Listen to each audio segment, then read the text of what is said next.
Hello everyone, it is Joe here from OmniPoke, the channel that brings you guys everything Pokemon. If you're looking for PTCG live codes, make sure you check out the Potown store. You can get a 5% discount on your orders using that code OmniPoke. Today we're going to be looking at the best decks in the Stellar Crown format. We've had 2 regionals, 1 special event and a Champions League in the format right now, but there are still plenty of tournaments still in this meta, so decks have started to be refined and we have begun to see a metagame shape up. So I'm going to go over the deck lists themselves, their matchups, as well as some tech cards that I'm definitely considering in the format right now. Starting off with our number 1 deck right now, this is Regidrago EX. The ranking is going to be point earnings in the major tournaments themselves, but you can also see in the top right of the screen there's the PTCG Live popularity and the online rank as well. And Regidrago is the most popular deck, as well as being the most point earning both in IRL and online. Maybe that's a testament to the simplicity of this archetype, but don't take that as a bad thing. The fact that this archetype has an easy to follow win condition is actually one of the strengths of the archetype, that you can repeat this very easily in best of 3 situations, just having massive damage output with a basic Pokemon in Regidrago EX, with the draw engine of Pokestop, with Teal Mask Ogerpon, with Trekking Shoes, and with started digging deeper into the deck. You can see why this is one of the top archetypes we have in the game right now. Yes, it sets its stall out with a ton of multi-prize Pokemon, but it does condense the game down to as few attacks as possible, giving essentially no opponent any breathing room in the game right now, and really capitalizing on awkward hands. Looking at the matchup data then, this is taken from Trainer Hill. They do have a slightly funky calculation where it's wins plus ties divided by 3 over a total number of games. So on other slides, you may see a slight different picture, but this is really just trying to give you an outline of how these matchups play out, not, a set in stone, good or bad.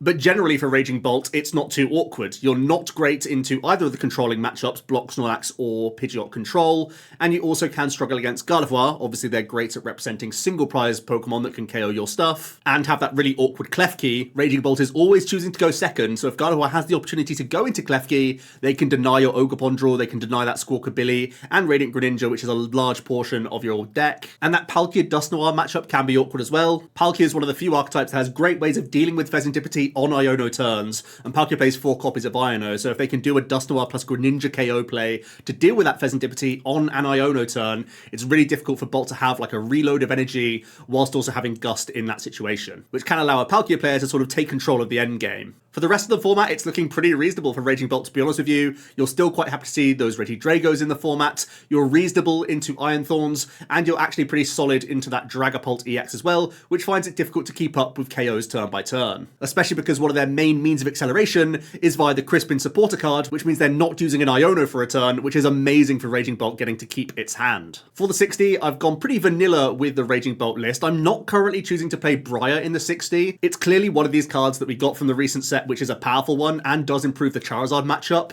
but I'm personally thinking the format is so wide that Charizard might not be popular enough for me to commit a space into the Briar. But if you do want to go down that avenue, I would also implore you trying out a thin Dusknoir package over the coin flip catchers in the 60. This does allow you to force Briar in a few more games, of course, but it also allows the Raging Bolt players to take that single prize, knowing that a Curse Blast later on in the game can get you back onto an even prize map. And you're never too concerned about blowing up your own Dusknoir because your opponent is constantly knocking out 2 prizes in this deck. The one card that I'm very bullish on right now is Bravery Charm. I actually think this is one of your best defenses against opposing Briars in the format, from the likes of Charizard, Terapagos, and even things like Palkia with Terapagos Noctowl. Simply swinging a Bravery Charm onto your Radiant Greninja stops a Charizard or Terapagos player having an easy route to 4 prize cards when you go down to 2. There are also secondary benefits to Bravery Charm, very good against the Dragapult matchup, which is of course doing well right now. Every now and then you stay out of Charizard range in the early game. It can be frustrating in the mirror match. Yeah, I think Bravery Charm is just so versatile that you have to play a couple copies. The main reason to play 2 is not to see 2 in the game, it's so that you have a license to Pokestop 1 away and still have means of finding it. You still have a ton of draw in the deck, don't forget. With Conceal cards, with Flip the Script, with Teal Dance, with Sada, you still naturally see a bunch of cards without the use of Pokestop, so you will typically find this card in time to deny a Briar play from the opponent. Next up, we have the second best performer in IRL play and the second most popular deck in the live scene. It's doing a little bit less well in the online spaces, and its matchup spread isn't that fantastic, to be honest with you. Charizard does struggle into both the controlling matchups as well as Iron Thorns, and it looks like Regidrago and Palkia, especially with Dustoir, are causing real headaches for this archetype. The only real boast right now for Charizard is having a very strong time into Miraidon, so the positioning of Charizard isn't ideal right now. Going on to the deck list, I think you can see why it's tough to play Charizard right now. You're having to go down to thin lines of Charizard just to make sure you have that Dustoir package to capitalize on your Briar supporter. I'm currently taking the Mist Energy to help out against Devolution and Dragapult in general, and cards like the Thornton supporter are becoming just much more mandatory in the 60 to ensure you can still establish a Pidgeot Ex or sometimes brute force a Dustoir play onto the field, even against likes of Regidrago and Dragapult, which have that 6 damage counter placement, keeping you off benching these basics. Although I have thrown down a number of consideration cards in the 60 right now,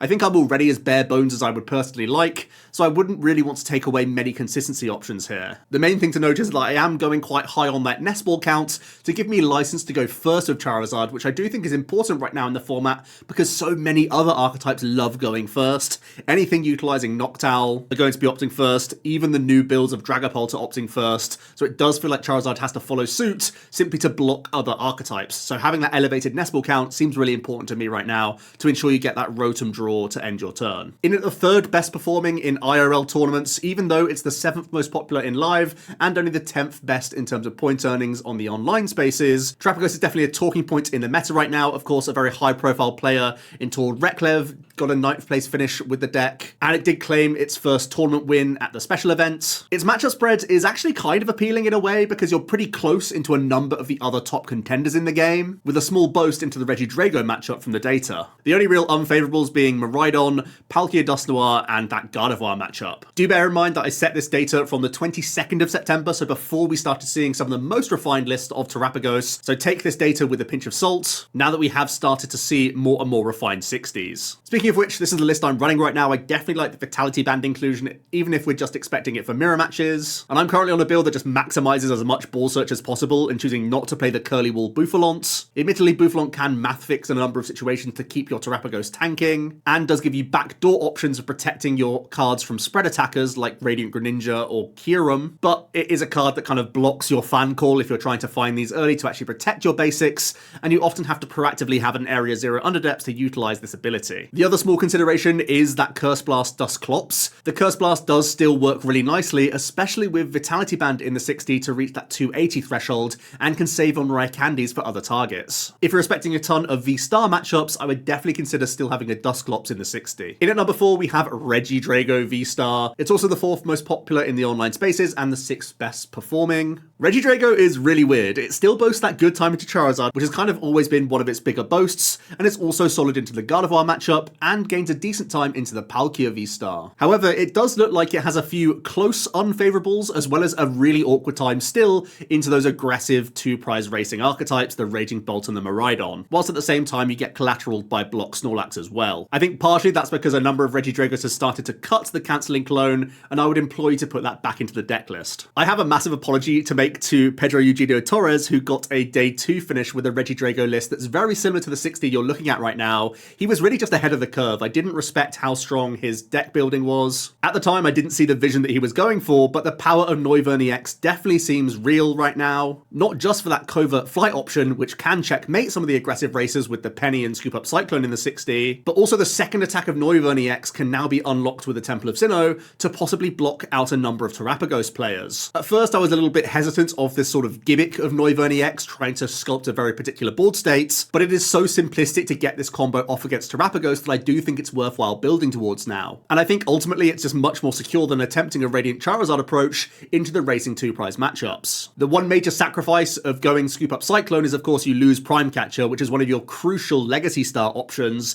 so squeezing something like an Iron Bundle is something I'm really trying to make in the 60. At the moment I have a Palpad that's trying to be the sort of catch-all get back a supporter card, but a bundle might slot in a little bit better, especially with a Night Stretcher in the list, to give yourself maybe multiple uses of Hyper Blower. I'll admit this is one of the more out there 60s, but I'm really trying to be on the pulse with Regidrago VSTAR and adapting my strategy with different dragon attackers to make sure I'm ahead of the metagame. In at number 5 we have Lugia Archeops. It's the 6th most popular online and the 8th best performing. Its matchup spread is looking very, very good, to be honest with you. You have the pretty obvious awkward matchups of Miraidon, which has so many routes to multi-prize KOs, and that Iron Thorns, which locks down your Summoning Star, but the rest of the format is looking close or favourable, and without having to add any cards into your deck Decklist already don't sweat the control matchup, which is a real boost for the archetype, because when we get onto Snorlax later, you'll see that very few decks are in this privileged position. Lugia's strongest soldier has been Rahul Reddy, who's been on a tear with the archetype at the World Championships in a previous format, but even in this new format, Rahul keeps churning out results with a 60,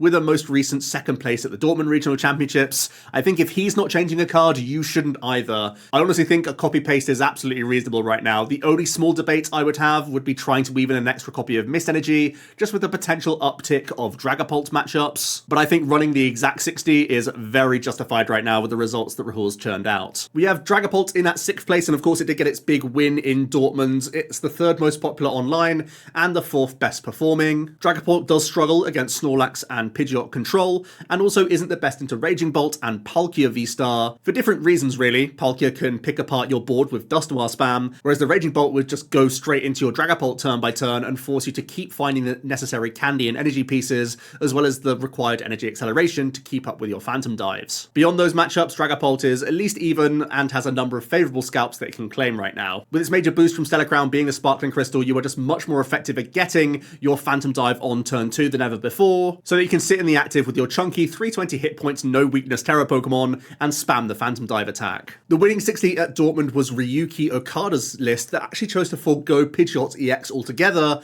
in favour of a pretty thick line of Dustoir, giving you just even more control over your opponent's board. With the combination of Phantom Dive and these Curse Blasts, you can really pick apart all sorts of engine Pokemon and ensure that you're capitalising on your Phantom Dive counter placements thanks to Radiant Alakazam. There's been some incredible minds working away at the 60 over in Japan that I would be hesitant to make many changes to the 60 whatsoever. Although if you are still interested in playing Pidgeot EX and going a little bit less explosive with Dustoir and just having Radiant Alakazam at your disposal, this is a 60 that I've been rocking right now. The concept around this list is just that Dragapult is so strong, all you need to do is get into the game, giving yourself that extra Rotom, lots of ball search outs in here, and just plenty of ways to get into the game, as well as those crucial disruptive stadium cards right now to get around Mist Energy and have League headquarters to be a headache for the Raging Bolts. For other considerations, yes, you could still try and fit in Pidgeot and Dustoir into the 60, although it would have to be a pretty slim line, and I'm always thinking about Hisuian Heavy Ball when we have this many one-off cards, especially that Pheasantipity, which is such a powerful EX. I'm always trying to justify making a space for that card in the format right now. The 7th best performing deck IRL is Snorlax Walls. It's only the 8th most popular online,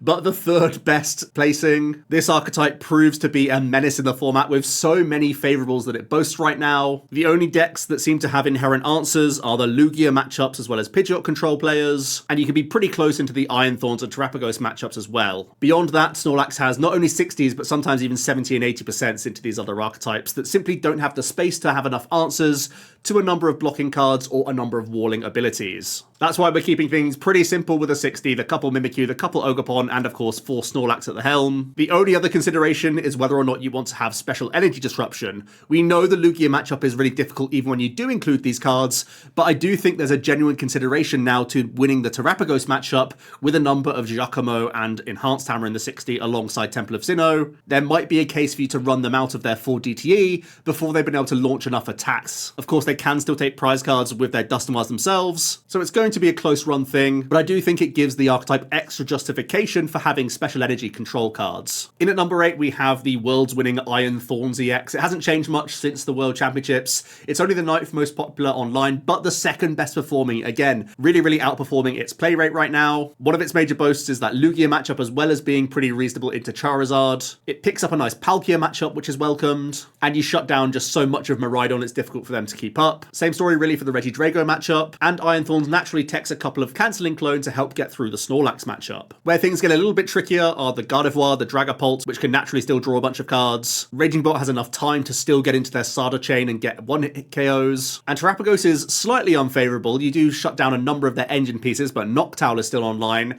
and if they play Bouffalont, Iron Thorns really isn't doing much damage at all. As for the 60, it's kind of same old with Iron Thorns, really. The only consideration card I'm thinking of right now is TM Devolution, if you're scared of the Dragapult matchup and want to make that out a little bit better. You could also consider an extra copy of Giovanni's Charisma to ensure that you're constantly removing their energy. In at number 9, we have Pidgeot Control. It's the 11th most popular online and the 9th best performing, and its matchup spread is also looking pretty solid. It's essentially a much less volatile version of the Snorlax blocking archetype, because you actually have some avenues of play into the Lugia matchup, and you're okay into Terapagos as well, but you have game plans into many other matchups on this list. Because Pidgeot Control is such a complex archetype right now with so many options, I've defaulted to Douglas's top 16 Joinville list. You can justify all sorts of tech basic Pokemon and extra supporter cards slotting into the 60 to give you even more versatile options. This one's a real headache to play, no doubt, but the benefits are clear to see. In at number 10, we have Palkia Variants. I have lumped together the Noctowl builds as well as Dustoir, which has been the primary way it's been played in the online scene at the very least. Palkia is the 12th most popular archetype and also 12th best performing. It also has a diverse matchup spread where you're not great into the Iron Thorns, Pidgeot Control, or Regidrago VSTAR matchups, but you boast a really solid time into Dragapult and Gardevoir as some of the evolving archetypes, as well as Terapagos by simply denying lots of engine pieces in the early stages. And of course, Terapagos is another Area 0 deck that goes wide,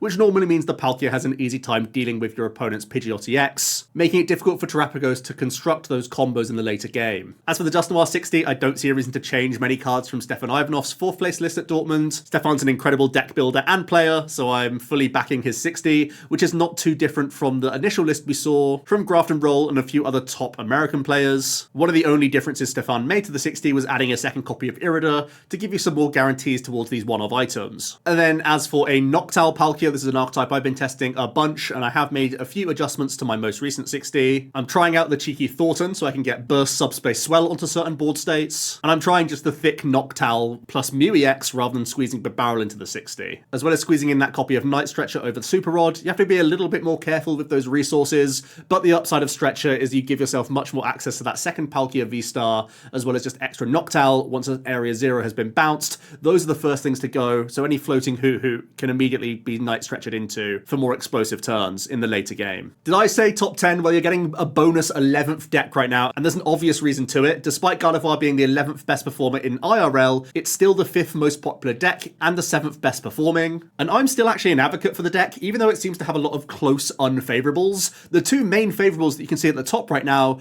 Raging Bolt and Terapagos, are the talk of the town. So in terms of a risky metagame call, Gardevoir could be the one for you. I'm sticking to an old faithful TM evolution approach with that high Arven count and the couple Monkey Dory Darkness energy to protect myself that little bit more against the Dragapult matchup, and gives me that fighting chance into Charizard. Although of course I'm still considering the cheeky Secret Box plus Rare Candy combination to have a more turbo emphasis on the 60. I've only really seen the deck glean one way or another, but I do think it's possible to try and hybrid the two, even just having one copy of Candy in the list and the Secret Box over the Unfair stamp, with a few other tweaks to the 60. My main takeaway is that I absolutely adore Double Bravery Charm in the format right now. I wouldn't go lower than 1. And then we end on some off-meta picks which have had some highlight reel moments in the last few tournaments. Clorf did have that breakout performance and does boast weakness coverage into the Terapagos. Although don't be fooled by Clorf, even though it has lots of single prize Pokemon, it often needs to put many multi-prizes still into play, so Terapagos does still have game plans into this matchup. Golden Go also had that incredible top 4 placement, so if you do just want to jump off the coattails of someone who's probably played hundreds of games of Goldengo by this point,